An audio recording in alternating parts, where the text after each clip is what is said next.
Hola.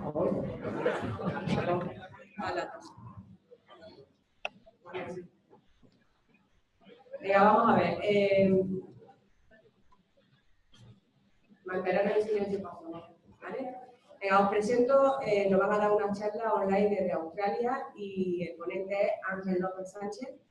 Voy a hacer una breve presentación. Él es astrofísico cordobés que desde 2007 está trabajando en Australia.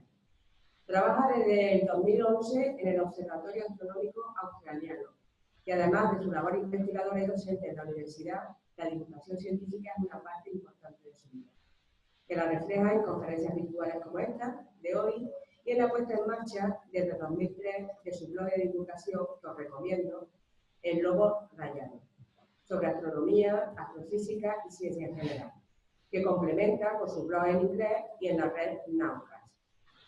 Desde agosto del 2017, su faceta divulgadora se ha consolidado gracias a su nuevo cometido como jefe de comunicación científica del Observatorio Astronómico Australiano.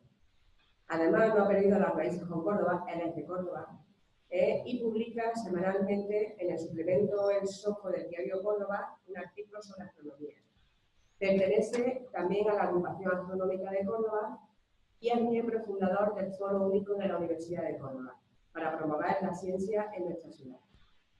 Él se ofreció a nosotros a darnos una charla virtual durante las iniciativas del 11 de febrero, para celebrar el Día de la Mujer y la Niña en Ciencia. Esta iniciativa, la del 11 de febrero, pues lo que quiere es contribuir a cerrar la brecha de género que actualmente existe en el ámbito científico. Voy a darle la palabra a José Carlos y después pues él empieza. ¿De acuerdo? Buenos días, Ángel. Buenos días. La Infante, es un placer contar con tu presencia, te agradecemos muchísimo el esfuerzo que estás haciendo. De hecho, antes de que entraseis, pues estaba haciendo de padre, porque recordemos que además en Australia, en Sydney, creo que son las 8 de la noche, ¿verdad? La 9 menos 25 de la noche son aquí ya. 25, y ya sabemos también, lo he podido leer también brevemente en alguno de tus entrevistas, que los horarios españoles especialmente son un poco caóticos. Sí. Y bueno, pues efectivamente es la hora de irse a la cama allí en Australia. Por eso te agradezco enormemente tu presencia aquí con nosotros. Esta charla, la tuya, tu conferencia, se enmarca dentro de la Semana Cultural de Escociencia que se viene celebrando por la Infante desde hace muchos años. Y además también participa en un Erasmus Club Smart Wellness, en el que participa el centro que es la Infante como un centro de la República Checa. Aunque tenemos una gran tradición en esa Semana Cultural de Escociencia, este año hemos querido que esté más centrada por lo menos en intentar romper un poco día a día esa barrera que parece que separa a las mujeres, a las chicas, en este caso, del mundo de la ciencia y de la investigación. Espero que con tu charla, muchas de estas chicas que hoy nos acompañan sean próximamente compañeras tuyas, como investigadoras, como científicas. Y nada más. Espero que la charla sea de vuestro interés, sobre todo de las chicas, y nos ayude a romper un poco esa barrera. Gracias por todo.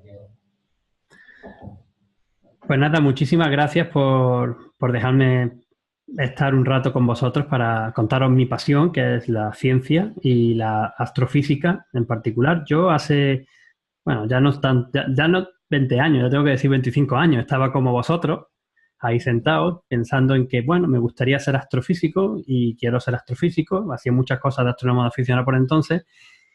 Y bueno, pues mi camino me ha llevado a estudiar físicas primero en Granada, después a hacer una tesis doctoral en el Instituto de Astrofísica de Canarias, que terminé en 2006, y de ahí, pues por circunstancias me salió una excelente colaboración aquí en Australia. Me vine a Australia en 2007 y aquí me quedé.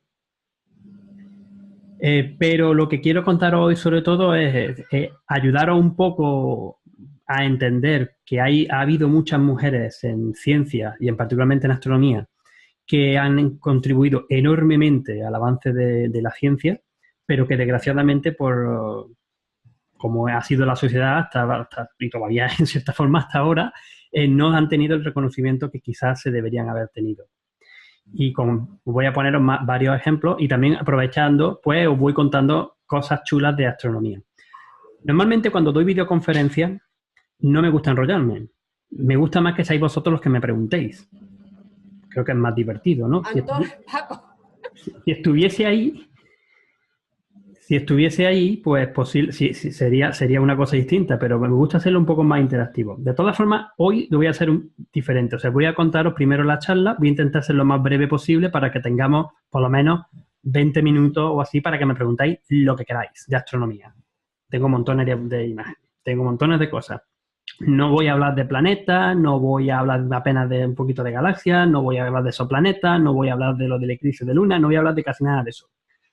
Pero después, si me queréis preguntar, me preguntáis de algún tema y yo voy para ello. Así que, sin más enrollarme, voy a compartir mi pantalla para que podáis ver la presentación y empezamos. Si todo va bien, tendríais que estar viendo el título ya, Astrónomas y Astrofísicas, que es lo que voy a intentaros contaros hoy. Y de fondo, pues tengo una imagen muy chula que obtuve este año donde yo trabajo, en el Observatorio Astronómico Australiano, con la Vía Láctea sobre el telescopio. Os voy a decir un poquito más luego más tarde. Hay muchas astrónomas, ha habido muchas astrónomas durante la historia. Esta que os pongo aquí, que quiero empezar poco cronológicamente, quizás ni siquiera es la primera astrónoma que tengamos noticia, pero sí tuvo cierto peso porque fue una matemática, geógrafa, física, astrónoma, lo que se hacía por aquel entonces, y la última encargada de la famosa Biblioteca de Alejandría, Hipatia de Alejandría. Además, hay una película muy chula que hizo Alejandro Amenábar en 2009 por el Año Internacional de la Astronomía, protagonizada por Rachel Weisz, que presenta a este personaje. Y en verdad no sabemos mucho de lo que hizo, ni lo que dejó que hacer, qué descubrimientos llegó a hacer, porque muchos desgraciadamente después se perdió. Pero sí sabemos que estaba súper interesada en las distintas formas de cortar un cono, como estáis viendo aquí, en distintas curvas, en un círculo, en una elipse, parábola, hipérbola, y todo eso, hay algunos que han sugerido que podría estar tan interesada en eso para explicar el movimiento de los planetas. Eso sale en la película, en cierta forma, pero todavía es una suposición un poco loca porque en verdad no tenemos pruebas, no lo sabemos. Porque en verdad el primero que confirmó que los planetas se mueven no siguiendo una circunferencia, sino siguiendo una elipse, que era otro de estos cuerpos, de estas figuras geométricas, fue el astrónomo Johannes Kepler ya en el siglo XVII. Lo que también hizo Hipatia de Alejandría, y eso sí se sabe que lo hizo muy bien, fue preparar este tipo de astrolabios planos, que después, no fue el que hizo ella, por supuesto, pero después sirvió de base a los astrónomos árabes para poder hacer este tipo de artilugios con los que sabían localizar las estrellas en el cielo y sabían en cada determinado momento, en cada noche, dependiendo de dónde estaban, qué estrellas y qué astros podían ver, que eran muy importantes también pues, para predecir un montón de cosas. Vamos a ver, aquí. Voy a pegar ya un salto grande porque desde básicamente la antigüedad saltamos a pleno siglo XVIII y XIX con Caroline Herschel, posiblemente otra astrónoma que muchos de vosotros no hayáis escuchado hablar, quizá de Hipatia sí por la película, pero Caroline Herschel era la hermana del famoso astrónomo William Herschel y de hecho la ayudaba muchísimo en sus observaciones y tuvo un montón de importancia a la hora de poder estudiar y encontrar objetos difusos que había en el cielo. Porque estamos hablando de una época en la que no se conocían todavía todas las cartas del cielo, no se estaba cartografiado, no se sabían dónde estaban las estrellas, ni qué había entre las estrellas. Os decía que entonces esta mujer, era la hermana de William Herschel, ayudaba mucho a su hermano a encontrar, a catalogar este tipo de objetos. Y ella sola, pues, descubrió del orden por lo menos 8 cometas, que por aquel entonces también estaban muy de moda porque se estaban empezando a poder predecir que venían, ya se había predicho que venía el cometa Halley, que tenía cierta órbita, que eran otros objetos que estaban en el sistema solar. Ella descubrió varios, pero sobre todo lo que hizo fue un gran catálogo de objetos difusos, de cúmulos de estrellas, de nebulosas y otras nebulosas raras que luego llamaríamos galaxias, que compiló cerca de 2.000 objetos repartidos por todo el cielo, que podía ver desde Inglaterra. Por cierto, era donde ella trabajaba, aunque su origen era alemán. Esos datos fueron base para finales del siglo XIX, su sobrino y sus descendientes concluyeran uno de los catálogos generales de galaxias que se llama NGC, de New General Catalog, el nuevo catálogo general, que todavía usamos los astrofísicos hoy día para nombrar muchas galaxias y muchos objetos de estos. El siguiente salto que quiero hacer es hablar de este fantástico grupo de mujeres del que se desconocen todavía muchísimas cosas. Se llaman las computadoras de Harvard y de verdad se llaman computadoras porque eran las primeras computadoras. Eran personas, chicas, mujeres sobre todo, que estaban dedicadas a hacer las cuentas de los astrónomos y hacer las cosas rutinarias pesadas que los astrónomos no querían hacer. Los astrónomos observaban y luego con los datos compilados, precisamente con estas señoras, pues sacaban sus figuras, sus gráficas, sacaban sus conclusiones.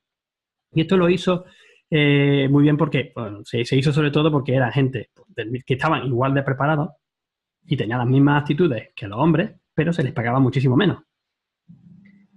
Edward Pickering, que es este hombre que sale arriba a la izquierda, era el director del observatorio de la Universidad de Harvard en Estados Unidos a finales del siglo XIX y además él era en cierta forma visionario, aunque tenía que es verdad que pagaba menos a las mujeres, ayudaba mucho a las mujeres.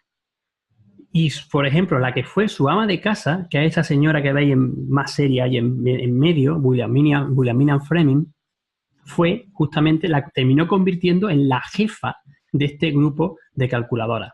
Ellas los que se dedicaban, os voy a enseñar otra foto, que aparece también Williamina Fleming allí al final. Lo que se dedicaban era a hacer las cuentas. Por eso eran los calculadoras. Y no solamente a hacer las cuentas, sino a medir cosas en placas fotográficas.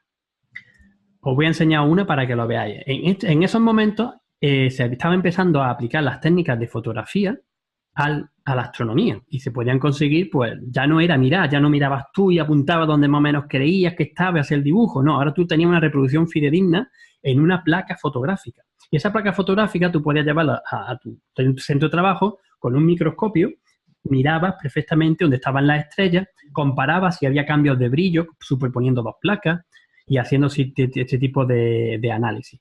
Y esto es lo que hacían muchas de estas mujeres de computadoras en el observatorio de Harvard. Estudiar estrellas, clasificar estrellas, buscar estrellas variables, clasificar dónde estaban sus posiciones, buscar otros objetos, buscar cometas, montones de cosas de esas. Y hay un montón de datos que salieron de aquel entonces. Solamente me voy a centrar en unas poquitos de ellas. Empiezo con Annie Cannon, que es esta buena señora de acá. Tal y como veía a esa señora, que parece la abuela, pues esta mujer clasificó cerca de 500.000 de estrellas. Que se dice pronto. Ella solita. Lo que obtenía en aquel entonces no solamente se obtenían fotografías, sino que se estaba empezando a hacer otra cosa muy importante para la astrofísica hoy día, que es espectroscopía. Esto es descomponer la luz que nos llega en los colores del arco iris, como voy a contar ahora en un momento. Eso es lo que se ven en la imagen de la derecha, que se ven unos numeritos y unas rayas. Cada raya, que por cierto es donde viene lo de lobo rayado, viene de esas rayas. Esas rayas son los espectros correspondientes a las estrellas que están al lado. Y con eso pues podemos estudiar mucho mejor el universo. Ella se dio cuenta de que las estrellas se podían clasificar en distintas categorías y puso sobre todo unas 6 o 7 categorías que las llamó, bueno, empezó con muchas, usando las letras del alfabeto. Y después se dio cuenta de que esas muchas en verdad eran cada vez menos, hasta que se quedó solamente con la O, la B, la A, la F, la G, la K y la M. Esas letras eran las que clasificaban las estrellas. Luego se inventaron más tarde, esto no lo hizo ella, pero se inventaron ese tipo de frasecitas para que te aprendieran los nombres, porque este nombre es bastante importante. Esta clasificación de O, B, A, F, G, K, M es muy importante en astrofísica. Se inventaron ese tal. Entonces, básicamente, esta mujer es la responsable de la clasificación de las estrellas que tenemos hoy día. No sé si había oído alguna vez de Annie Jump Cannon. Y para contaros por qué es tan importante lo de los espectros, permitidme que os presente un poco mejor el observatorio donde yo trabajo, porque esto es lo que hacemos todos los días, casi todos los días. Este es el observatorio de Siding Spring, está a unos 450 kilómetros al noroeste de Sydney, y dentro de este observatorio el telescopio más grande de Australia se encuentra aquí, que es este edificio que veis aquí, que tiene una altura de unas 14 plantas, que es el telescopio anglo-australiano, que fue el mayor telescopio del hemisferio sur hasta que se construyeron los grandes telescopios de Chile. Aquí os puedo poner una imagen más. El espejo, que es la base principal del telescopio, tiene un tamaño de casi 4 metros, 3,9 metros. Fijaros, por ejemplo, las escaleras que se ven ahí para subir, si alguien tiene que subir, un técnico, o la silla que se ve a la derecha, esta pequeñita silla, ¿no? Este telescopio es grande, es una instalación bastante grande. Pues lo que hacemos justamente en este telescopio es romper la luz que nos llega de las estrellas. Y con eso voy a usar esta animación que preparamos hace unos pocos años. Están los títulos en inglés, pero os voy leyendo más o menos lo que pasa. Recordad que la luz viaja a una velocidad muy grande, 300.000 kilómetros por segundo, pero finita. O sea, vemos las cosas como eran hace muchísimo tiempo. Y la luz tarda durante un montón de tiempo en atravesar el universo. Y casualmente, algunos rayitos de luz caen solo en este telescopio. Dentro de este telescopio, la luz se condensa en un espejo, se recopila allí y va a pasar a través de un sistema de fibras ópticas que mueven directamente la luz de donde se recoge el foco del telescopio hasta una sala que está a unos 50 metros más abajo del telescopio, que lo que tiene es este instrumento, que es un instrumento enorme, A-omega, que rompe la luz. Y eso es lo que estáis viendo aquí. Este sistema de espejos, de lentes y de otras estructuras ópticas, lo que hacen es romper la luz que nos llega de las estrellas en los colores del arco iris, desde el azul hasta el rojo. Y eso es lo que los astrofísicos, los físicos, denominan como el espectro de la luz. Nuestro telescopio no solamente observa un objeto a la vez, permite observar 400 objetos a la vez. Y entonces, pues al final conseguimos este tipo de diagramas de distintos objetos, de galaxias, de estrellas, y nos van a identificar muy bien, pues, dónde están, cómo se mueven, qué elementos químicos tienen, que hay campos magnéticos y, bueno, todo lo que conocemos. Es de verdad la astrofísica que comienza con el análisis de los espectros. Entonces fue justamente Annie Cannon la que estableció esta escala.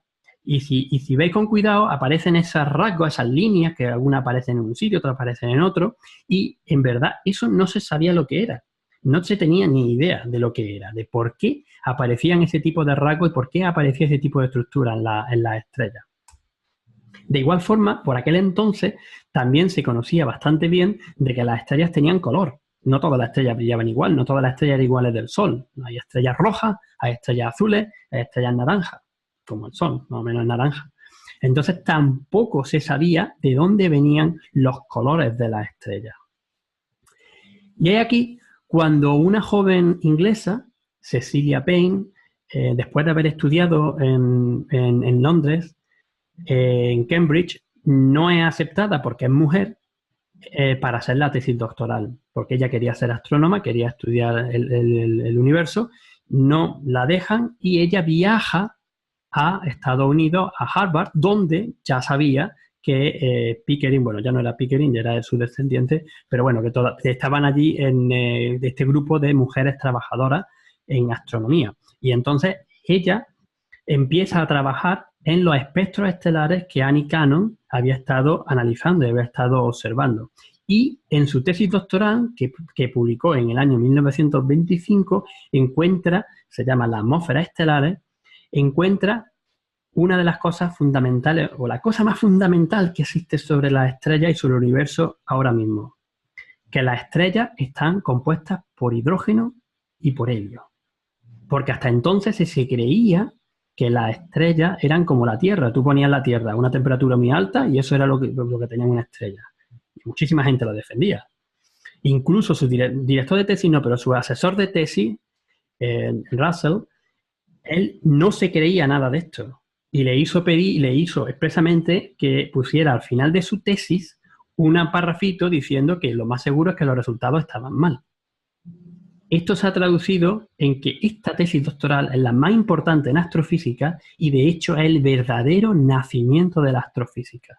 Porque es la primera vez en la que por fin podemos aplicar y se aplican las leyes físicas, particularmente de la mecánica cuántica o de la física atómica, para poder explicar lo que pasa en las estrellas. Y eso es lo que os quería contar sobre este caso, ¿no? De cómo es una estrella tipo Sol. Fijaros que aunque nos puede parecer grande o pequeña, esta es una imagen muy chula del Sol, aunque tiene ya varios años, si veis arriba a la izquierda aparece un puntito pequeñito que es la Tierra en escala, pero la estrella del Sol en verdad es una estrella más bien de tipo enano, y lo que tenemos es una gigantesca bola de gas. En su interior, lo que está ocurriendo es que existe una temperatura y unas presiones muy altas, de tal forma que el hidrógeno, que es la esencia, el gas principal del universo, está roto. O sea, no tiene un átomo como podrías tener un protón o un núcleo atómico y los electrones dando vueltas. No, lo que tiene es que está en estado de plasma, como se dice, y tiene los núcleos atómicos por un lado y los electrones por otro. Por las presiones tan grandes y la temperatura tan grande del orden de 15 millones de veces la temperatura, 15 millones de grados y 10 millones de veces la presión atmosférica en la Tierra. Eso lo que permite es que de vez en cuando dos protones, porque los protones son los núcleos de los átomos de hidrógeno, puedan chocar y comiencen una reacción que termina formando helio. Por eso muchas veces me gusta decir que las estrellas son gigantescas cocinas cósmicas, porque tú metes el hidrógeno y consigues helio y vas a conseguir otras más cosas. Bueno, pues esto sin los estudios de Cecilia Payne no hubiese sido posible, desde luego. Y os decía además de que el Sol es una estrella más bien pequeñita. Y las voy a colocar aquí simplemente para poner un poco en contexto y en escala con otras estrellas. Y en verdad las estrellas grandes me salen pequeñas como deberían ser. Hay estrellas azules, gigantes rojas, hay estrellas pequeñitas, enanas rojas, hay muchos tipos de estrellas. De tal forma que en verdad existe una categoría bastante larga, una forma de distribuir las estrellas, que es lo que estoy construyendo aquí, que es lo que empezó también a darse cuenta los astrónomos en aquella época, y fue gracias al estudio que hizo también Cecilia Payne bajo el auspicio de Annie Cannon y de la otra, de Maury y de otras astrónomas computadoras que trabajaban en el observatorio de Harvard, que esto se pudiera poner en perspectiva. Porque si en el eje vertical ponemos cómo de brillante es una estrella y en el eje horizontal ponemos el color, el azul, amarillo, rojo, que por cierto, eso representan las clases espectrales que os enseñaba antes, el O, B, A, F, G, K, M, es una escala ahí.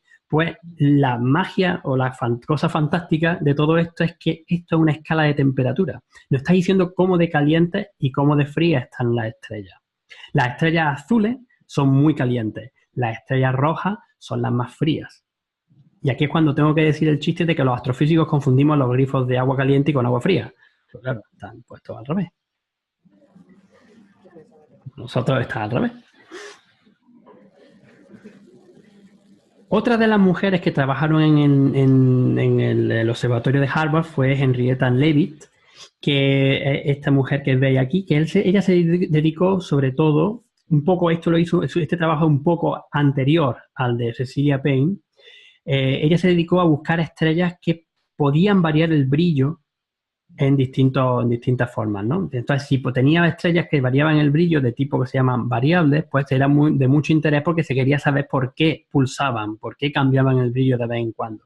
Entonces, Henrietta Leavitt se dio cuenta de que existía un tipo de estrella que se llamaban de estrellas de tipo variable, que se llaman cefeidas. Aquí estáis viendo cómo sube el brillo, cambia, sube, baja, y lo hace de una forma muy regular. Pues se dio cuenta de que ese cambio, el tiempo que tardaba, el periodo que tardaba en hacer toda la transición, era directamente proporcional también a cómo de brillante era la estrella.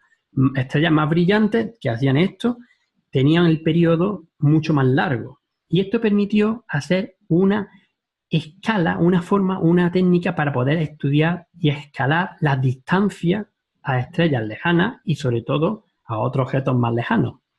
Esto fue súper importante porque la distancia en astronomía es de lo más difícil de hacer. lo digo en serio, es de las cosas más complicadas. Pero esto fue una cosa clave para que pudiéramos empezar a estudiar distancias a estrellas lejanas y a galaxias. Porque fue la primera vez cuando se aplicó esta técnica, una década más tarde, principios de los años 20, por Edwin Hubble, este hombre fumando que estáis viendo aquí abajo a la derecha.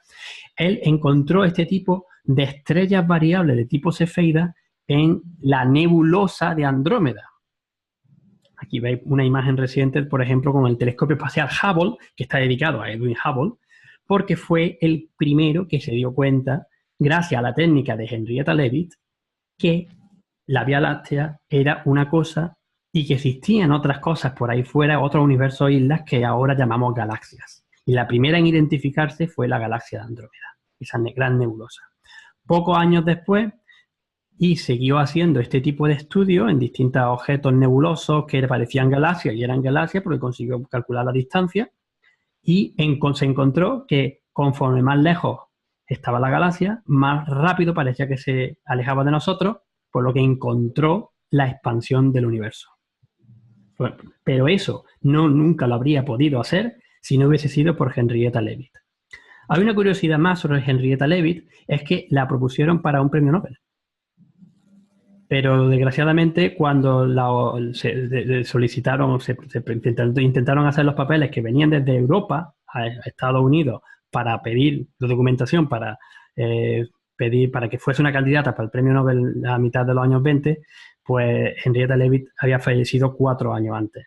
Así que no hubo Nobel, como tantas otras mujeres denestadas. Ya que estoy en galaxias, voy a contaros rápidamente 2 cositas más. Primero, cómo se clasifican las galaxias, que esto sí es una cosa que ya sabemos bastante bien, que también viene, por cierto, de la original de Hubble.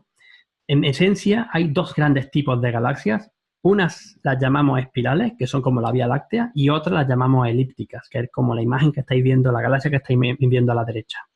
Las galaxias elípticas suelen ser bastante grandes, sobre todo si tienen estrellas viejas. Por eso se ven también de color rojizo, porque las estrellas viejas son las que más emiten en color rojo. Solo las estrellas jóvenes emiten en colores azules. No tienen gas, no tienen formación estelar. Para mí son muy aburridas porque a mí me gustan las otras. En verdad no son aburridas, pasan muchas cosas interesantes en galaxias elípticas. Pero a mí me gustan más las galaxias espirales. Las galaxias espirales tienen gas, tienen formación estelar, todas esas regiones que se ven color rojizo ahí en el disco de la galaxia, pues son nebulosas donde están saliendo las estrellas. Por ejemplo, esta nebulosa, una imagen que obtuve mientras estaba haciendo mi tesis doctoral en Canarias, en uno de los telescopios de Canarias, que lo que estamos viendo es cómo el gas se está condensando y formando estrellas. Es una imagen bastante curiosa. El color rojo viene del hidrógeno que existe en esta nebulosa. Pero en verdad yo estaba estudiando no solamente el hidrógeno, sino otros elementos químicos como el oxígeno, el azufre, el nitrógeno.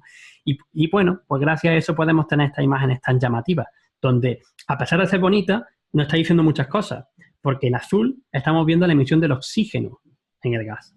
En verde es la emisión del hidrógeno, la que antes era roja. Y en rojo estamos viendo el azufre, que delimita muy bien los bordes de la nebulosa. Y como os digo, de una nebulosa salen las estrellas, nacen las estrellas y están las estrellas, salen muchas y están viviendo durante un montón de tiempo, en una fase más o menos estable. El Sol nació hace unos 4.500 millones de años, le queda vida para por lo menos otros 4.500, 5.000 millones de años, simplemente quemando el hidrógeno en helio y evolucionando poco a poco.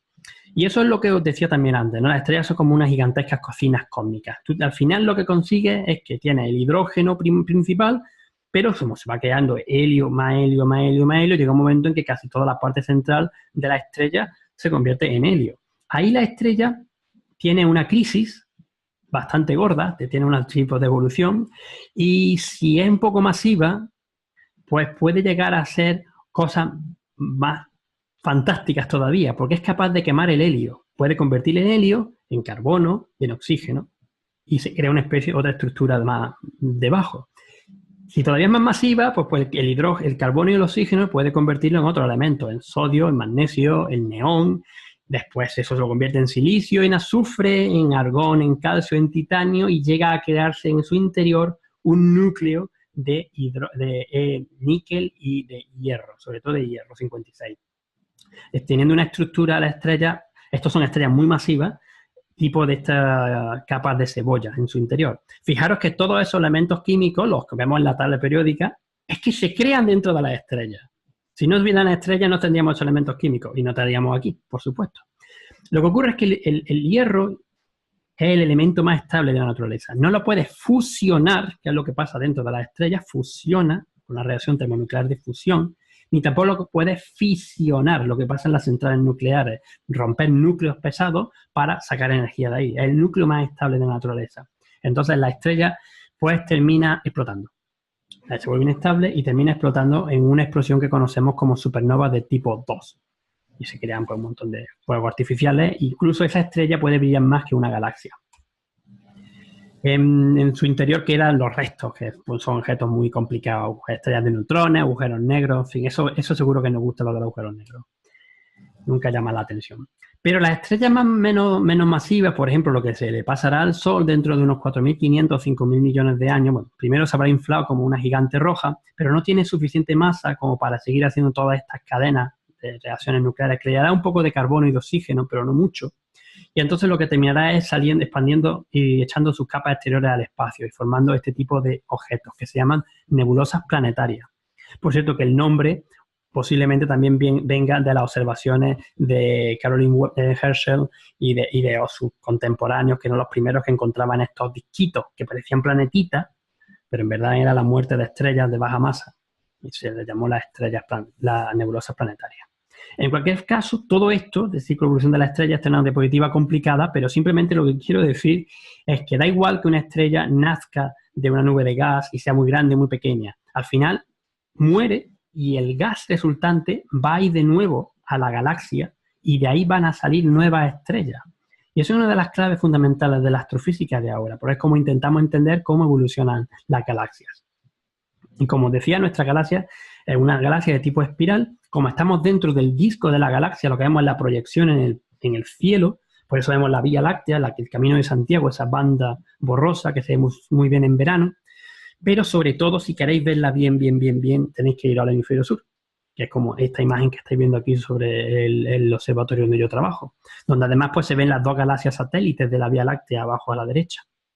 Si pudiéramos ver la Vía Láctea desde fuera, bueno, esta sería una imagen de todo el cielo. Si pudiéramos ver la Vía Láctea desde fuera, sería una cosa así, creemos, una estructura espiral, y nosotros estamos más bien en las partes de fuera, tirando para afuera. Estamos bastante lejos de la parte central de la Vía Láctea, aunque no lo parezca.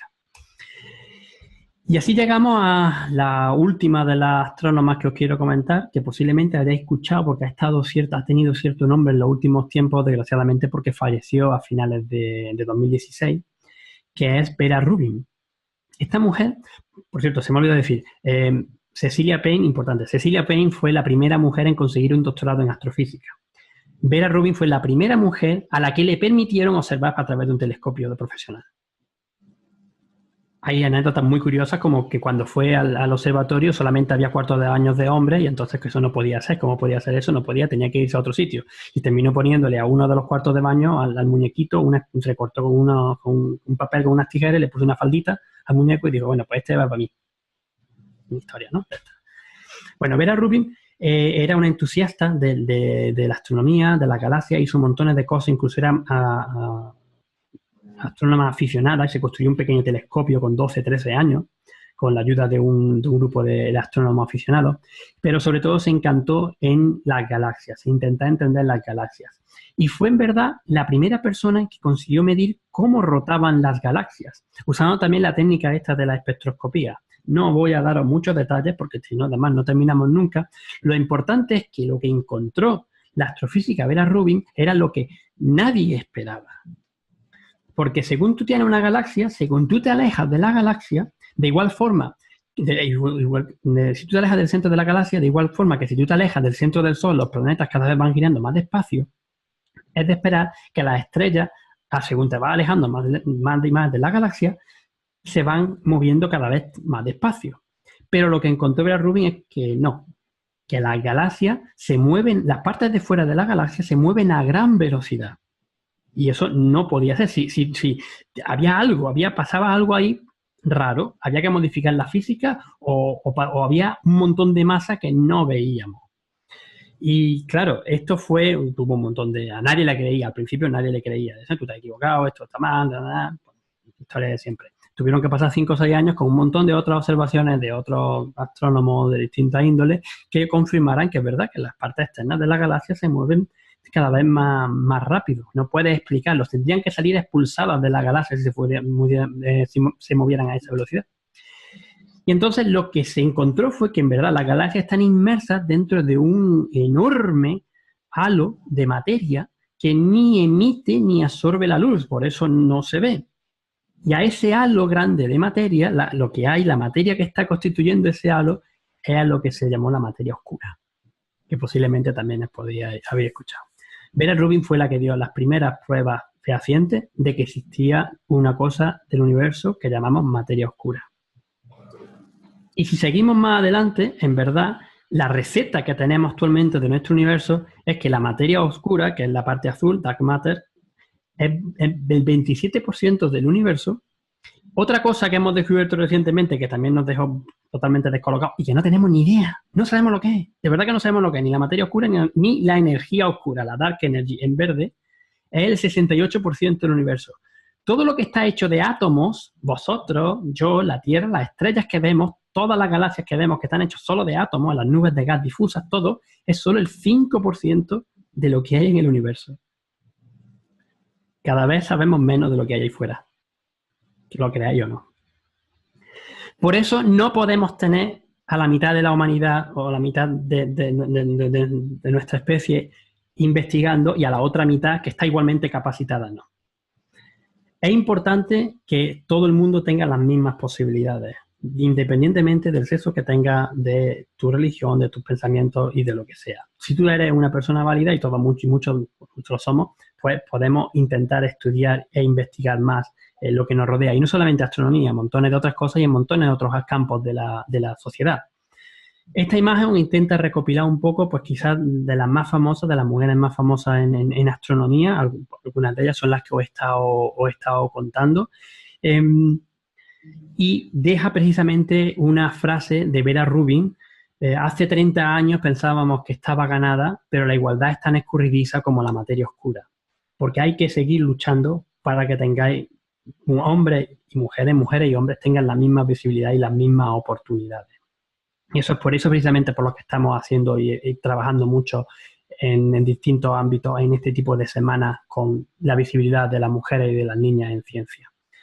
Justamente hace un par de días, quería también decir, hubo una iniciativa muy curiosa con astrofísicas españolas, porque hay muchísimas astrofísicas muy famosas a nivel internacional y tenemos muy buenas astrónomas y astrofísicas a nivel nacional.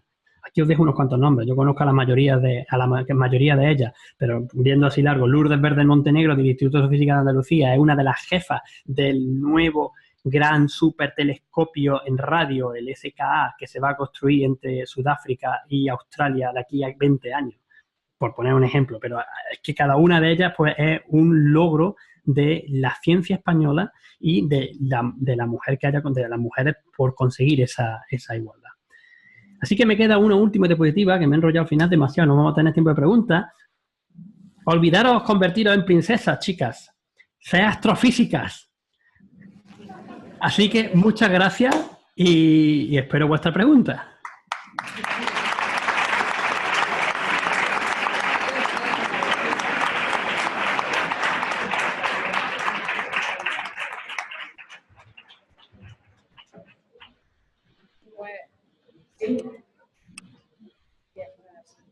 Voy a bajar, ¿vale? Pues alguien quiere hacer alguna pregunta. Ahora es cuando me preguntáis, que yo ya he hablado demasiado y además estoy así todavía pensando en que mi hijo vino aquí a molestarnos. ¿Me oyes? Sí, te escucho. ¿Qué tal? ¿Cómo te llamas? Iván. Iván, ahora sí podéis encender la luz, ¿vale? Para que os pueda ver mejor. De conocerse la naturaleza de la materia oscura, ¿hasta qué punto podría variar la física o lo que conocemos sobre la física? Dilo más despacio, que te he oído demasiado. Dilo más despacito. Sí. De conocer la naturaleza de la materia oscura, ¿hasta qué punto podría variar nuestro concepto sobre la física? Bueno, nuestro conocimiento de la física está muy bien establecido la física de partículas, me refiero en esto, sobre el modelo estándar de partículas, que funciona muy bien, sobre todo después de que, si escuchasteis hace 3 o 4 años, se descubrió una cosa que era el bosón de Higgs, que era lo que cerraba el modelo estándar de partículas. Eso está muy bien establecido. Pero se saben que hay problemillas por ahí, que hay algo que no está completamente bien explicado. Y ahí es por donde intenta meter las partículas de materia oscura, que esto sería por otro tipo de charla completa, intentando contaros cómo podemos saber más o menos esto. Que serían unos tipos de partículas supersimétricas, propiedades de la física atómica, la física de partículas, que pesarían mucho, se llaman WIMPs. Una de las ideas de que puedan ser la materia oscura, y esa interaccionaría muy poco con la materia normal, la materia ordinaria, la bariónica, lo que somos nosotros. Es una de las propiedades que tiene que tener la materia oscura. Posiblemente, al final, el descubrimiento de lo que es la materia oscura no venga por la astrofísica, sino venga precisamente por experimentos como los que se hacen en el CERN, en el Gran Acelerador de Hadrones, el Centro de Gran Energía de Ginebra, donde se chocan partículas a grandes velocidades y se intentan ver lo que pasan en esas condiciones tan extremas y qué partículas más pequeñas o más pesadas, en este caso, que otro tipo de partículas menos elementales o más elementales aparecen de ahí. Pero es un campo todavía muy en debate. Lo que sí tenemos es que meter la materia oscura en nuestros modelos. Por ejemplo, tenía una parte que quité porque ya tenía demasiado, que es cómo se forma una galaxia. Si tú quieres tener y ver cómo evoluciona una galaxia y pones un supercomputador a rular las leyes de la física, si no pones la materia oscura, no te sale. Si no pones la materia oscura para formar la estructura a gran escala del universo, cómo se alinean las galaxias en cúmulos, en supercúmulos, en filamentos más grandes, una especie de burbuja de estructura enorme a gran escala en el universo, si no metes la materia oscura, no te funciona. No sabemos lo que es, pero sabemos que está ahí.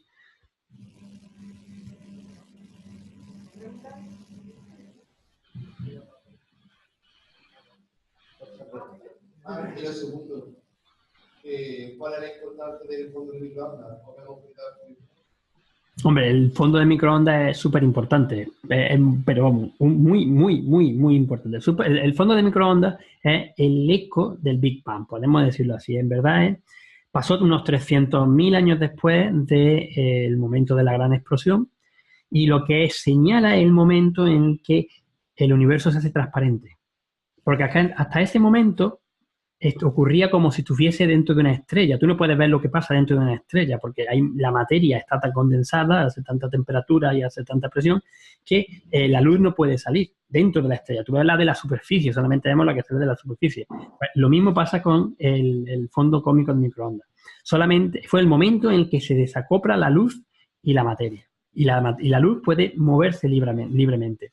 Y ahí, codificada en esa luz, parece que es muy homogéneo, pero en una parte en casi 1.000.000 en 100.000 se encuentran pequeñas variaciones de temperatura que están asociadas a cambios pequeños de zonas más densas de materia, zonas menos densas, que son los gérmenes de las primitivas galaxias. ¿Cómo está estructurado eso y cuáles son las escalas? Esto es, ¿cuántos grumos de este tipo hay de escala pequeña? ¿Cuántos hay más grandes? ¿Cuántos son más grandes? Todo eso es fundamental a la hora de restringir los modelos del Big Bang. Son muy importantes. Hay una figura, no la tengo ahora a mano, pero hay una figura súper chula. Ay, la tendría, pero es que no me quiero dispersar. Sé dónde la tengo, pero tengo que buscarla. Una figura súper chula que te ponen los datos, esos que vienen de la radiación cósmica de fondo, con un modelo teórico, y tú te crees que los datos son los del modelo. Pero no, los datos están sobre el modelo. O sea, predicen y funcionan muy bien. En un rango. En otro rango, pues como no tenemos todavía los datos suficientes porque no hemos resuelto bien, pues queda un poco libertad.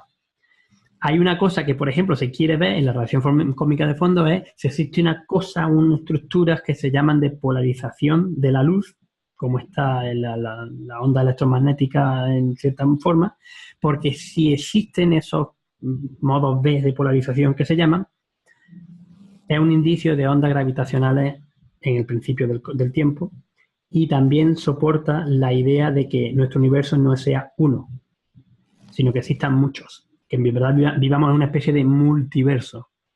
Otros universos separados del nuestro que no somos capaces de ir, pero que también se pudieron haber creado o se crean de cierta forma en el Big Bang.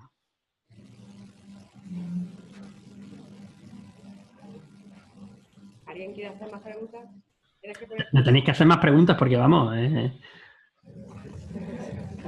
¿En qué consiste un huracán estelar?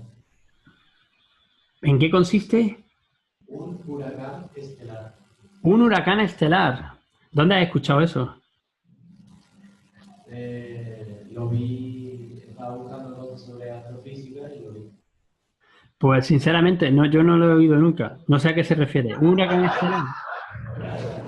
No, por eso te he preguntado, no lo sé. Puede ser, yo me pongo a pensar, pues puede ser o algo relacionado con la formación estelar, de que se creen, cuando las estrellas condensan y el gas condensa para formar estrellas, aparecen unos chorros muy grandes de material y que a eso alguien, algún periodista, perdonad, es que no periodistas incluso científicos, algunas veces se ponen estos tipos de nombres para llamar la atención, como lo de la superluna de sangre azul, pero bueno, no me hagáis por ahí. Entonces, que sea algo de eso, que aparezca como una especie de remolino de formación estelar, podría ser una galaxia, un núcleo activo de una galaxia, por ejemplo, la galaxia de Centauro, que está muy cerca de la Tierra, cerca de la Vía Láctea, 12 millones de años luz, que lo diga bien, que también tiene este tipo de estructuras por un agujero negro supermasivo que hay en el centro de la galaxia, aparecen chorros para arriba y para abajo, por el material que se escapa por ahí, y que a eso alguien le haya llamado huracán estelar.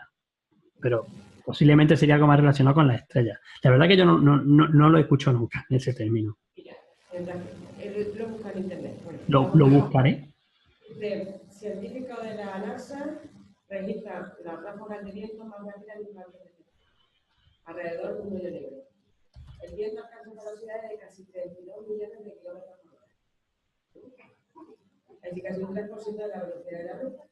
Y eso es más o menos lo que tú darías, ¿no? Porque viene como un titular, además de prensa. Y se la NASA detecta el huracán estelar más potente jamás. Fíjate, sí. Aquí hay lo que tú estás diciendo, un huracán estelar es un alrededor de agujero negro. Pues alguien le ha puesto ese nombre, pero en verdad son simplemente los chorros que salen de un agujero negro. ¿Y en qué consiste la onda gravitacional? Las ondas gravitacionales son distorsiones en el propio espacio-tiempo. ¿Cómo puedo contar esto? Yo tenía esta presentación, sí la tenía por aquí abierta, ¿verdad? No la cerré, pero la pongo rápidamente, tardo muy poco porque es más bonito verlo con una... esta no es. Con un... Sí, esta es por aquí. Con una simulación, aquí está, vale. Aquí la tengo, perfecto. Aquí está. Voy a ponerlo a compartir la pantalla rápidamente.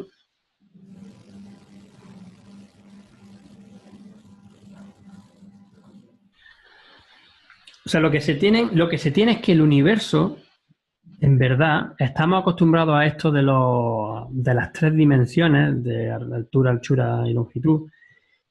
Se le añade el tiempo, porque está dentro de lo que es la constitución de nuestro universo, y en verdad es como si fuese una especie de... una forma elástica, tiene distorsiones, puede tener distorsiones, y eso es lo que se denomina, cuando hay distorsiones por objetos masivos o fenómenos muy extensos, en lo que se conoce como el continuo espacio-tiempo, es cuando tenemos una onda gravitatoria.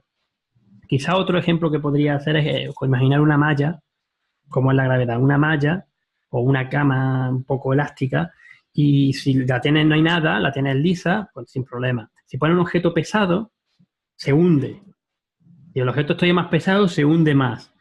Pues eso así es lo que hacen los objetos masivos o los objetos materiales, cualquier tipo de masa, sobre el espacio. Entonces, si se pueden deformar, si hay 2 objetos particularmente que se mueven rápidamente unos con respecto a otros y son masivos, pues pueden generar lo que se conocen como ondas gravitatorias o ondas gravitacionales. Esto ha sido durante mucho tiempo, pues, estudio, porque era la última de las predicciones de la teoría de la relatividad general de Einstein que no se había conseguido probar. Durante mucho tiempo, en los últimos 20-30 años, ha habido muchísimos estudios Y para eso se construyó este gran instrumento, el interferómetro LIGO. En verdad son dos laboratorios, son dos brazos, cada uno de 4 kilómetros, y se manda un rayo de luz con un láser que rebota en un espejo, vuelven y se miden cómo en verdad cuánto tiempo pasan entre uno y otro. Con los dos se forma una cosa que llamamos patrón de interferencia y lo que están midiendo es que si pasa una onda gravitacional va a distorsionar más en una dirección que en otra. Por cómo se mueven. Entonces se va a achatar la Tierra por un sitio un poquito, pues muy poquito, y por otro lado pues se va a estirar. Y eso es lo que consiguen medir este tipo de laboratorios. Esto es el LIGO. Y eso fue súper importante, particularmente en 2015, cuando se consiguió esta señal, lo que estáis viendo arriba, parece un poco complicado, pero bueno, simplemente fijaros que de nuevo lo que se ve en rojo es lo que se mide, lo que se ve en gris es una especie de modelo, ¿no? O sea, es una cosa, cómo consigue hacerlo los modelos de lo que está pasando. Entonces, el modelo te dice que esa señal te la dan dos estrellas de neutrones, que son dos objetos muy masivos, restos de estrellas muy masivas también, que han chocado y que han formado otra cosa, una estrella de neutrón o quizá un agujero negro. Y eso nos da una nueva ventana a observar el cosmos. Porque ya no estamos viendo, todo lo que os he estado contando antes es con la luz. No he dicho tampoco de que he estado hablando sobre todo de los colores que nosotros vemos, pero en verdad la luz, el espectro electromagnético va desde los rayos gamma hasta las ondas de radio. Son todo luces, es todo el mismo tipo de color. Vemos todo, o sea, el color no, perdón, el tipo de luz es lo mismo. Simplemente tienen distintos colores que algunos vemos y otros no. La mayoría no los vemos. Pero esto es una forma distinta de observar el universo. De hecho, con las ondas gravitatorias podríamos ver más allá de la radiación cósmica de fondo. Por eso también son súper importantes, porque podemos ver o podríamos estudiar lo que ahora mismo pensamos que no se podría hacer. Entonces, si se pueden ver todavía más profundo, más los principios del universo, no 300.000 años después sino minutos, segundos o menos del Big Bang, pues se pueden conseguir mucho mejor los modelos para entender cómo funcionó y cómo evolucionó nuestro universo. Este era un pequeño vídeo, pero me lo voy a saltar. No sé si más o menos te ha servido para explicar, si más o menos había entendido lo de la onda gravitatoria. Es también un tema muy chulo, muy bonito, que daría pie a una charla única sobre ese tema. ¿Tiene otra pregunta? Hola. Hola. Yo tengo la duda. Nosotros tenemos varios observatorios en la Tierra y sé que también había un telescopio en la atmósfera que era el Hubble para registrar todo lo que se trabaja en astrofísica. Pero claro, si nos llegan datos de muy lejos, sobre todo el tema de la luz, como está explicando, sobre la espectrometría, para saber de qué composición son las estrellas, qué tipo de luz y todo eso, pues vamos a ver un poco las características de las estrellas. Y ya sé que si son de muy lejos, ya tendríamos que jugar con el factor de, bueno, está a esta distancia, la luz está de este tiempo y poder un poco saber. ¿Hay un límite en la distancia a la que está la galaxia y los cuerpos celestiales en los que podemos saber sus propiedades, como la velocidad, la masa de la estrella? Sí, la verdad, es una pregunta muy inteligente, por cierto. Primero, es verdad, tenemos muchos telescopios en la Tierra y tenemos muchos telescopios también en el espacio. El Hubble es el más famoso también por las imágenes tan espectaculares que obtiene. Pero hay otros muchos telescopios, por ejemplo, el Spitzer, Herschel o Kepler, que estudia por el planeta, que lo que hacen es coleccionar datos y lo analizamos y tal. Entonces, en verdad sí, en verdad hay límites. Depende de lo grande que sea el telescopio, de la cantidad de luz que pueda recibir, podemos ver más cerca o más lejos. Eso es impepinable, eso no lo quita nadie. Entonces, pues telescopios muy grandes, por ejemplo, el telescopio más grande del mundo, que lo tenemos en la isla de La Palma, que es español, el Gran Telescopio de Canarias, que tiene 10,4 metros, pues puede conseguir estos detalles, estos espectros, donde ves. Claro, es que es un objeto muy débil, muy débil, muy débil, muy débil, que además tienes que romper la luz de toda esa débil para conseguir ese espectro y que tenga suficiente señal a ruido, quiero decir, que puedas ver rasgos, que no sea una cosa así, sino que veas alguna cosa así, donde de vez en cuando veas un pico o una línea de emisión y ahí con eso puedes sacar cosas. Pues entonces, telescopios como el Gran Telescopio de Canarias, como el telescopio Keck o los telescopios VLT, que están el VLT está en Chile, el Keck está en Hawái, pues estos pueden ver objetos muy, muy lejanos, del orden de 10.000 millones de años luz. Pueden encontrar y pueden empezar a analizar lo que pasa allí. Y de hecho, estos grandes telescopios, uno de sus cosas más importantes, de sus estudios más importantes, es justamente eso, los objetos más lejanos del universo. Hubble también lo ha hecho y ha llegado muy lejos, a pesar de tener un espejo de 2,5 metros, porque está fuera de la atmósfera. Entonces, como está fuera de la atmósfera es fantástica porque si no, no estaríamos vivos, pero para los astrónomos es un desastre. Por eso construimos los telescopios en las cumbres y en las cimas más altas y en estos sitios. Bueno. Una última pregunta. A veces, no sé si te has dado cuenta que la mayoría de las preguntas para hombres, chicos. Pues por el momento, todas las preguntas, ¿no? ¿Alguna chica quiere preguntar? Bueno, pues nos quedamos contigo, Sergio. Una entonces nada más, ¿no? Bueno. No, venga, pregunta tú y después vuestra compañera. Venga, no me enrolles. ¿Me escuchas bien? Sí, te escucho, venga, dime. Una pregunta, no sé si quería hacer más preguntas. Bueno, que lo diga él. Bueno, os pido que permanezcáis bien informados a de preguntas. Yo creo que es interesante, no vamos a tener la oportunidad de comentar probablemente una más, porque nosotros vamos a tomar tu nombre y vamos a estar en contacto contigo todos los años. Pero os pido que os quedéis aquí 10 minutos más, que terminemos la ronda de preguntas y ya terminamos a recordar. Bueno, mi pregunta es, ¿en qué consiste el día a día del trabajo de un astrofísico? En este caso, que si podías contarnos en qué consiste tu rutina laboral, digamos. Pelearme con el ordenador. O sea, si tenéis en mente que el astrónomo va, ¡ay, qué chulo! Voy al telescopio todas las noches y me pongo aquí a observar y miro y saco datos. No. No, desgraciadamente no. Yo soy de esos. Si a mí me encanta ir a observar. Yo soy astrónomo aficionado antes que astrofísico. Pero los datos que consigues en una noche te dan para trabajo años. Y a veces, o sea, no meses, años, porque nada más que preparar los datos para ser analizados te llevan tiempo, te llevan semanas a meses. Después, analizar esos datos, sacar los resultados, hacer las figuras, comparar con modelos, escribir el artículo científico, presentarlo. Eso lleva un montón de tiempo. ¿Qué es mi día a día? Mi día a día es bastante variable, también por las cosas que hago, porque depende de si tengo que dar clase en la universidad, si tengo que darle soporte al telescopio, porque una de las cosas que yo hago también es ayudar a los astrónomos que vienen a observar con el telescopio a que consigan buenos datos. Normalmente, pues empiezo mirando el correo electrónico, respondiendo a los muchos correos electrónicos que vienen de Estados Unidos y de Europa mientras yo estoy durmiendo. Australia va adelantada, pero en verdad va atrasada. Nos enteramos de las noticias al día siguiente, cuando pasan las cosas. Y luego, pues nada, intento, pues digo, hoy tengo que hacer esto, voy a ver si analizo este gráfico, si hago esta imagen, si escribo este ratito de paper. Y además, pues, si saco un rato para escribir un poco en mi blog, si hago el artículo del periódico de Diario Córdoba, por cierto, se me olvidó también mencionarlo, justamente sobre una de las mujeres que os he estado hablando, sobre Henrietta Leavitt, es la protagonista de mi artículo de Diario Córdoba de este domingo, también el tema este. Pues entonces, pues depende del día. Hay días que me toca dar una charla o me voy de congreso. Si nos vamos de congreso, pues quizá una semana a un sitio aleatorio del mundo. Puede ser cualquier cosa. Si os gusta viajar, ser científico está chulo. Eso sí es verdad. Pero, vamos a ver, ¿cómo digo esto? Es un sacrificio extra, particularmente cuando ya tienes familia o cuando el trabajo de científicos es tan inestable.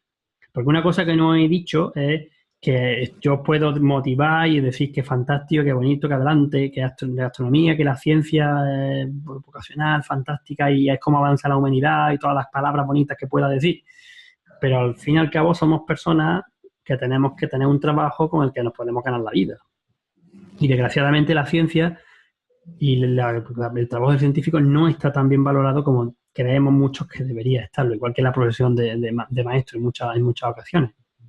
Y en los últimos años, particularmente en España, se le ha dado un recorte brutal a la investigación científica. Eso no quita de que lo normal, el trabajo de un científico, la carrera de un científico, es que haga una tesis doctoral durante 3 o 4 años y luego pase durante 5 o 6 años, depende, 6, 10 años, dando vueltas por el mundo, 2 años en un instituto, en un país, 2 o 3 años en otro, haciendo lo que se llama un contratos postdoctorales en temas concretos de investigación y produciendo mucho. Esto fue con lo que yo me vine a Australia la primera vez, pero por circunstancias he podido seguir uniendo este tipo de contratos aquí en Sydney y ya tengo un buen puesto ahora en el Observatorio Astronómico Australiano. Pero claro, esto es cada vez más complicado. Sin querer desmotivar a nadie. Simplemente por eso también considero que la divulgación científica es parte de mi trabajo, que yo a mis 9:30 de la noche en un Sydney, en viernes por la noche, estando yo solo, que mi pareja está de viaje, que ha tenido que hacer una cosa del trabajo, y teniendo a mi hijo aquí, quiero sacar el tiempo para estar con vosotros contándoos por qué me apasiona la astronomía, por qué es importante, por qué es súper importante que consigamos la igualdad social y de género en todos los aspectos de la vida y no solamente en ciencia. Considero que es importante y por eso estoy ahora con vosotros charlando. Eso merece un aplauso.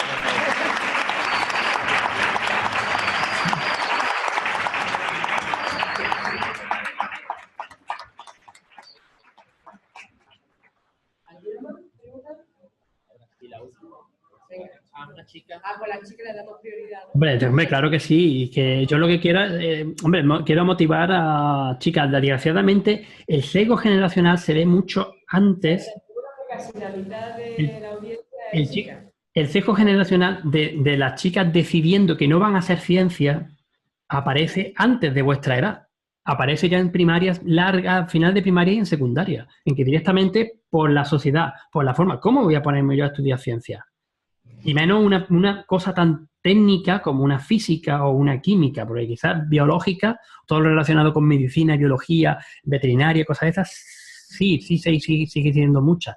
Pero en matemática, en física, en química o cosas teóricas, hay una caída brutal y vuestro cerebro está igualmente preparado para hacer estos retos. Simplemente es la sociedad la que os muelda y os dice que tenéis que ser princesa y que no seáis vosotros los protagonistas de la historia. Y eso no puede ser. Perdón, he vuelto a echar una parrafada. Pregúntame.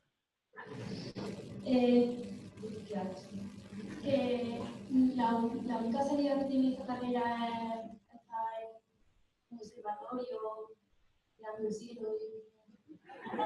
Con el ordenador. Bueno, me alegra mucho que me haga esa pregunta porque me he enrollado antes respondiendo a tu compañero y no he dicho otra cosa importante. Primero, las salidas que tiene una carrera científica son muy diversas. Yo tengo compañeros de diversas ramas de la ciencia que han hecho una tesis doctoral, incluso han hecho un postdoc y ahora están colocados en bancos, en gestoras, en cosas de informática, en cosas en muy diversa índole, en cosas de economía, en cosas ya lo he dicho, de banco y todo eso. Hay muchas salidas diversas aparte, o de enseñanza, por ejemplo. Hay muchas salidas aparte de... O sea, la ventaja que tiene una carrera científica, técnica, tipo física, matemática, es que os da mucho que pensar. Os moldea mucho, hace que vuestro cerebro sea capaz de establecer unas pautas que ayudan a resolver problemas. Y que eso lo puedes aplicar a otras cosas, porque ha ido adquiriendo ese conocimiento basado en el método científico de raciocinio, de llegar a poder explicar esas cosas. Os pueden, por ejemplo, si os gustan las matemáticas, y os dicen, bueno, pues calcular esta integral, o hacer este límite, o hacer esta derivada. Eso no es matemática, eso es cálculo. Las matemáticas y lo que subyace debajo es mucho más bonito, lo que pasa es que es mucho más complicado, pero es mucho más lógico. Es una lógica intrínseca que va ahí dentro, que se aplica luego a los métodos científicos. Y es lo mismo lo que pasa. Entonces, de los grandes, aquí viene mi hijo, todavía no está durmiendo, de verdad. Todavía no está durmiendo. Voy a presentarlo, venga. Todavía no está durmiendo, Luke. Porque Se te ha acabado la batería del iPad. Ay, Dios santo, el iPad. El iPad, gran inversión para los papás. No, una cosa más que quiere decir. ¿Estáis escuchando en los últimos tiempos compañías como Google o de estas de grandes datos, incluso pues ahora que está de moda lo del Falcon Heavy, las cosas de Tesla o cosas de estas, que lo que hacen es precisamente buscar gente muy preparada para hacer este análisis de grandes datos que científicos lo hacemos muchísimo mejor que otros tipos de especialistas, matemáticos y físicos en particular. Y además de que están ganando una pasta gansa, yo tengo aquí compañeros que han dejado la astrofísica y ahora están ganando 3 veces más de lo que ganaban siendo investigadores en la universidad, porque están haciendo cosas de grandes datos. Y eso es un campo que para vosotros os viene genial ahora mismo. Podéis hacer una tesis en ciencia, un postdoc, y luego pues veis que tal y cual hay unas compañías que están pagando estas de tecnología, de comunicaciones, de grandes datos, de grandes empresas que están pagando una pasta gansa. Eso sí, tenéis que también estar dispuestos a moveros por el mundo. Yo no digo moveros por España, moveros por el mundo. Y yo sí que también os recomiendo en algún momento, no olvidéis nunca de que el inglés es fundamental y que salgáis de vez en cuando de ahí. Chico, estoy dando. Por eso este nene que está aquí, tan chiquitín, que tiene 5 años, estoy súper celoso de él, porque él habla perfectamente en español y en inglés, porque es bilingüe. Es una gran ventaja que tiene. Bueno, una última. Mateo, ¿vas a hacer una pregunta? Sí. Pues venga, una sola. Venga, porque... Aquel chico llevaba rato con la mano levantada.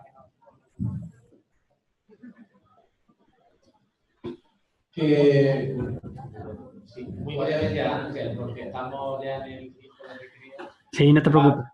¿Qué es el número de las microlentes gravitacionales? Perdona, no te escucho bien. Las microlentes gravitacionales. ¿Perdón?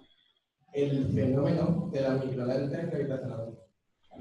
Bueno, eso es lo que he estado contando antes. El interferómetro es este instrumento, es un laboratorio que tiene los 2 brazos. A ese tipo de sistema que se usa mucho en física y que además es bastante bonito, se llama interferómetro, porque lo que hace es que 2 ondas, que en principio son independientes, pero en verdad no lo son, interfieren, que también es donde viene interferencia, y las interferencias no son malas, no todas las interferencias son malas, hay interferencias constructivas que son donde se generan esos bucles que os enseñaba antes, que son los patrones de ondas gravitacionales.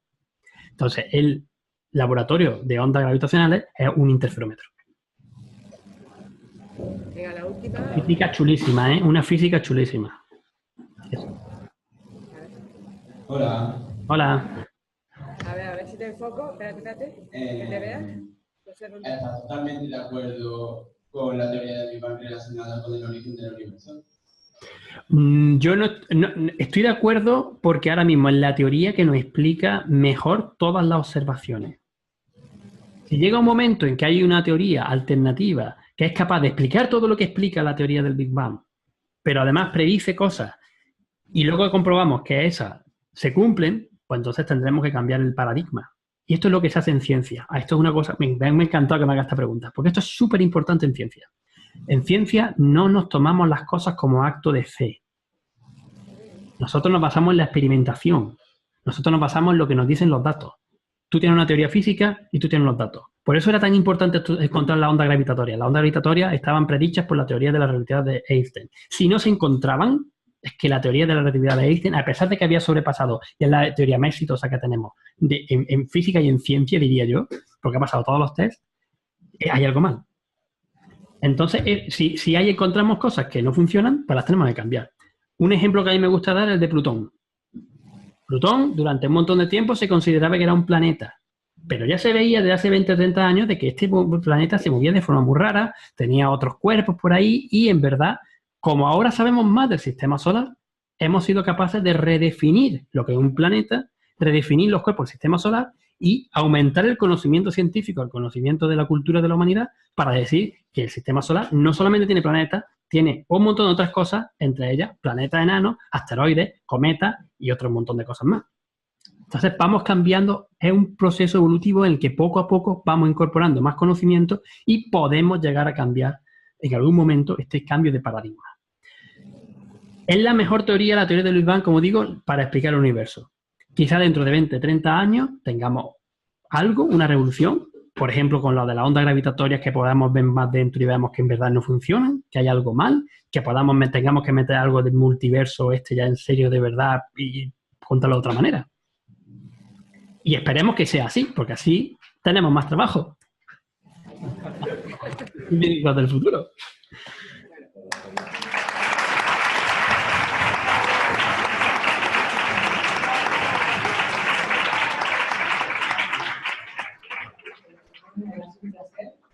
Ha sido mi primera conferencia online. Estaba escéptica, pero ha sido de maravilla. Ha sido claro, conciso, didáctico, pedagógico, todos los objetivos en positivo. Te damos muchísimas las gracias y bueno, sigo De nada.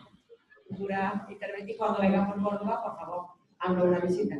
Yo intentaré, yo encantado y disfrutar del día. Y perdonad por mi muchachín estas son las cosas. Cuando digo lo de igualdad de género, también hay igualdad de género que yo me encargo, que lo encargamos los hombres lo mismo de los niños que cualquier otra cosa, ¿no? Lo digo en todos los sistemas. Y este es un ejemplo más.